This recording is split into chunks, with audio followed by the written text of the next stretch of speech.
नमस्कार दोस्तों, मेरा नाम है प्रदीप चौहान। दोस्तों, कल सोशल मीडिया पे किसी ने एक 2.5 लाइन का मैसेज डाला था या पोस्ट की थी। लाइन तो सिर्फ 2.5 थी, लेकिन उसका मतलब बहुत गहरा था।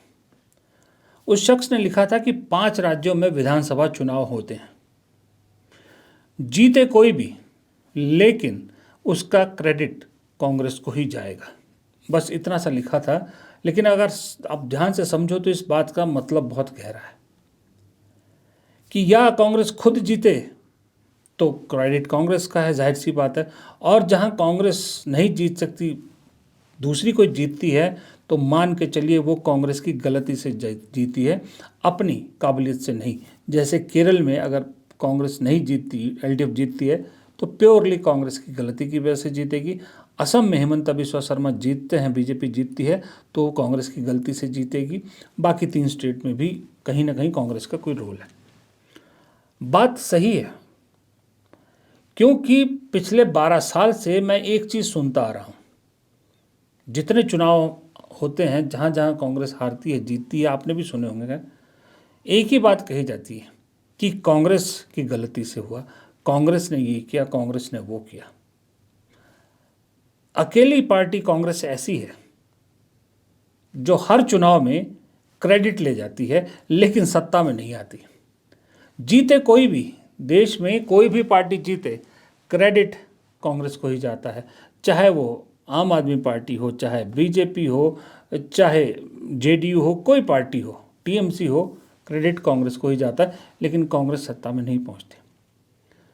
वो ऐसा इसलिए होता है कि कांग्रेस पार्टी के अंदर इस चीज़ को निपटने के लिए इसका आंकलन भी नहीं किया जाता।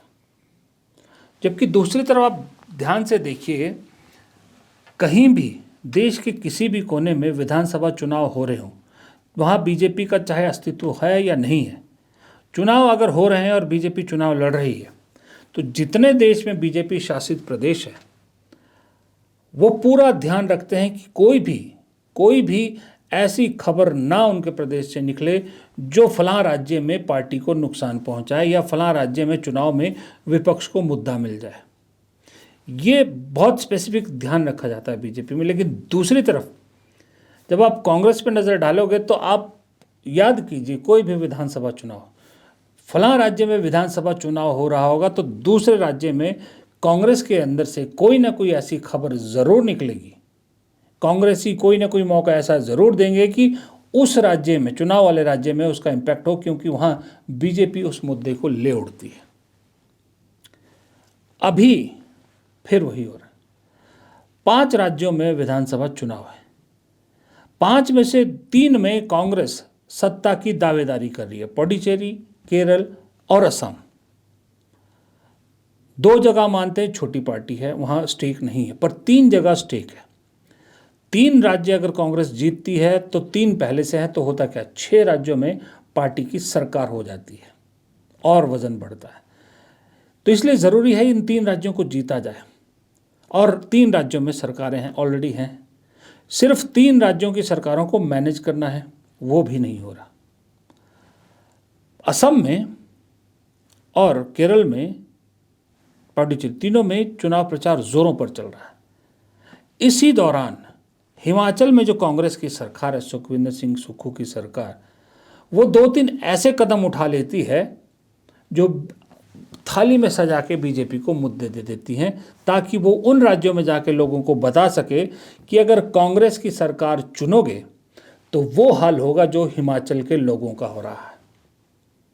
हाल के दिनों में 2 फैसलों की बात करूंगा मैं, जो हिमाचल की कांग्रेस सरकार ने उठाया। पहला फैसला जो कुछ दिन पहले उठाया कि जो सैलरी है वो कट की है विधायकों की, मुख्यमंत्री ने अपनी 6 महीने के लिए डेफर की है। आईएएस, आईपीएस और class 1 gazetted, grade A, grade B सबकी की है। देखिए इसमें लिखा है आपने कि सुक्खू ने अपनी सैलरी, सुखविंदर सिंह सुक्खू सर 50% अपनी सैलरी उन्होंने डेफर की है, 30% डिप्टी चीफ मिनिस्टर और कैबिनेट मिनिस्टर की, 20% विधायकों की, चेयरपर्सन, वाइस चेयरपर्सन और पॉलिटिकल अपॉइंटीज़ की, और DGP, ADGP, principal secretary, senior forest officer, इन सब की 30% डेफर की 6 महीने के लिए। सेक्रेटरीट हेड, डिपार्टमेंट हेड और डीआईजी, एसएसपी, एसपी की 20% और ग्रुप ए और ग्रुप बी ऑफिसर्स की 3% सैलरी डेफर की गई 6 महीने का। सी और डी ग्रुप को छोड़ा गया इसमें, यानी श्रेणी 4 और श्रेणी 3 के कर्मचारियों को छोड़ा गया। पहला ये फैसला। दूसरा फैसला, हिमाचल में सरकार ने 5 रुपये प्रति लीटर डीजल और पेट्रोल महंगा कर दिया है। अनाथ और विधवाओं के नाम पे सेस लगाया गया, उस सेस के नाम पर 5 रुपये प्रति लीटर बढ़ा दिए गए। इस वक्त जनता महंगाई से ग्रस्त है। उस महंगाई के दौर में आपने 5 रुपये प्रति लीटर डीजल पेट्रोल बढ़ा दिया। अब इस बात को वहाँ केरल में, असम में, पुडुचेरी में, तमिलनाडु में, पश्चिम बंगाल में क्या बीजेपी उठाएगी नहीं? क्या एग्जाम्पल नहीं दिखाएगी कि देखो नॉन बीजेपी सरकारें और कांग्रेस की सरकारों का ये हाल है, पेट्रोल डीजल के प्राइस बढ़ा दिए, तो नुकसान किसको है और फायदा किसको है? नुकसान जाहिर सी बात है कांग्रेस को। कांग्रेस कैसे डिफेंड करेगी, वहाँ की कांग्रेस पार्टी कैसे डिफेंड करेगी हिमाचल सरकार के इस फैसले को? दूसरा, हिमाचल में जब सत्ता में सरकार आई थी 2022 में, किस वादे पर आई थी? कर्मचारियों को हितों को ध्यान रखने के वादे पर आई थी। हिमाचल में सबसे बड़ा तबका अगर कोई वोटर का कोई है तो वो सरकारी कर्मचारी है। आपने सरकारी कर्मचारियों में दहशत फैला दी। आपने वादा किया था ओल्ड पेंशन स्कीम 1500 रुपये महिलाओं को और सरकारी कर्मचारियों को और बहुत सारे वो दिए थे, लेकिन आपने माना मंत्रियों विधायकों उनकी सैलरी कट की, डेफर करी, वो अलग बात है, वो चलिए अच्छा कदम है। लेकिन आपने ग्रुप ए और बी ऑफिसर्स की 3% सैलरी को डेफर करके 6 महीने के लिए दहशत नीचे तक फैला दी है।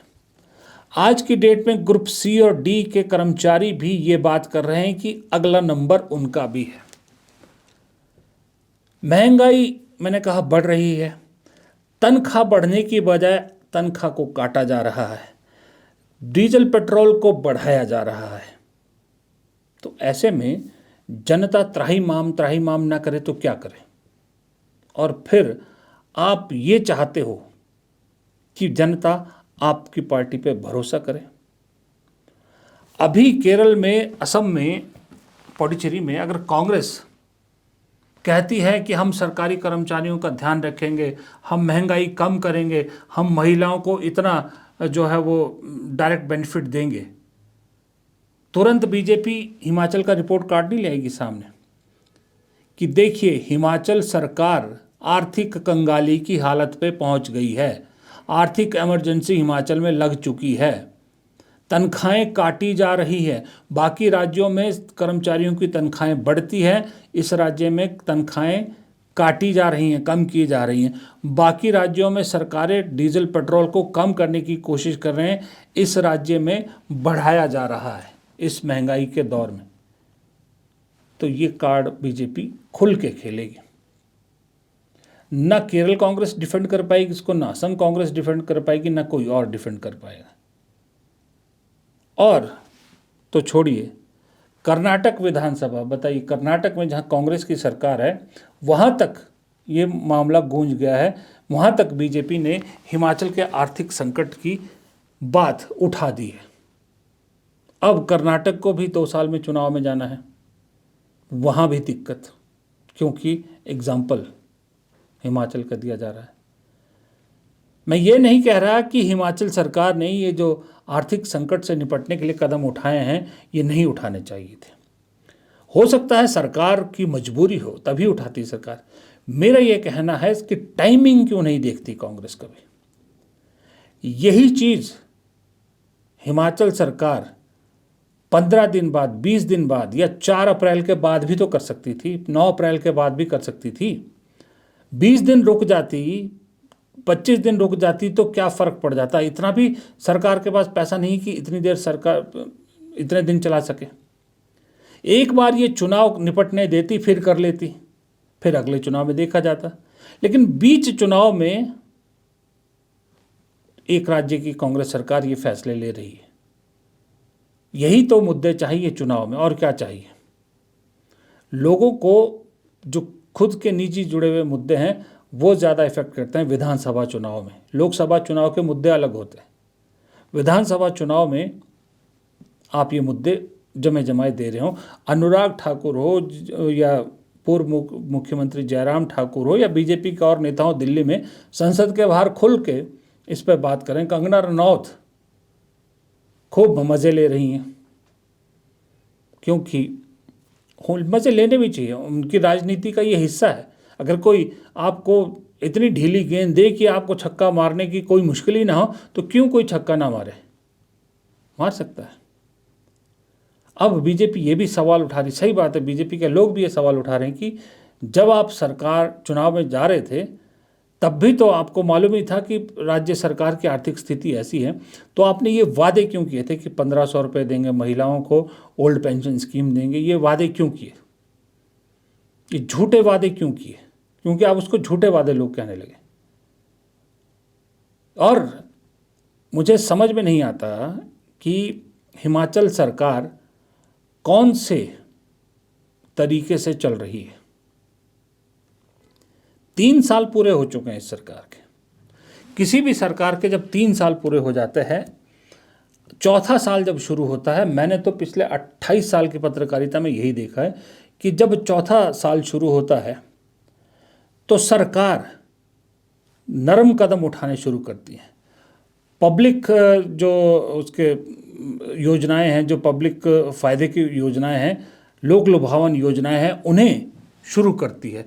लोगों को ज़्यादा से ज़्यादा बेनिफिट पहुंचाने की कोशिश करती है, इंफ्रास्ट्रक्चर पे ध्यान देती है, मतलब ओवरऑल डेवलपमेंट वर्क दिखाने की ज़्यादा ज़रूरत करती है। क्योंकि जो 5वां साल होता है वो तो कब निकल जाता है पता भी नहीं चलता। आखिरी 2 साल पॉजिटिव राजनीति, यानी अपने आप को काम को दिखाने का, बड़े योजनाएं लाने का, लोक लुभावन योजनाएं लाने का, पब्लिक हेल्थ पॉलिसीज़ होगी, जनता से जुड़ी जो नीतियां हैं उनको लागू करने का मौका होता है, ताकि आप चुनाव में जाके वो सब गिना सकें कि हमारी सरकार ने ये किया है। लेकिन हिमाचल सरकार उल्टा चल रही है। हिमाचल सरकार जैसे जैसे चुनाव के नज़दीक जा रही है कि इस तरह के कदम उठा के अपने पैरों पर खुद बेड़ियां डाल रही है। फिर मैं कहूँगा कि आर्थिक संकट हो सकता है। आर्थिक संकट और राज्यों में भी है।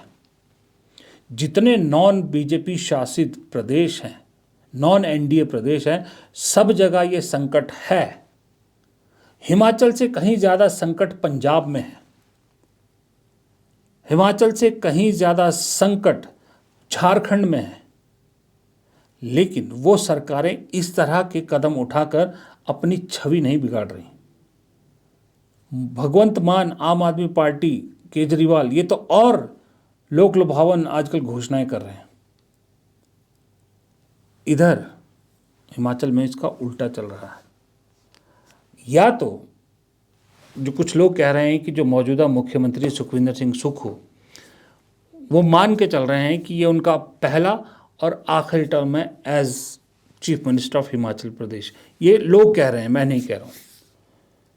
कुछ लोग ये कह रहे हैं, यहाँ तक कांग्रेस के लोग, मैं नहीं, सोशल मीडिया पे लिखते हैं कांग्रेस के लोग कि मौजूदा सरकार ने कांग्रेस पार्टी का इतना बंटाधार कर देना है जाते जाते कि कांग्रेस पार्टी अगले 10 साल तो कम से कम हिमाचल में नहीं लौटेगी। उस हिमाचल में जहाँ हर 5 साल में सरकार बदलने का रिवाज है।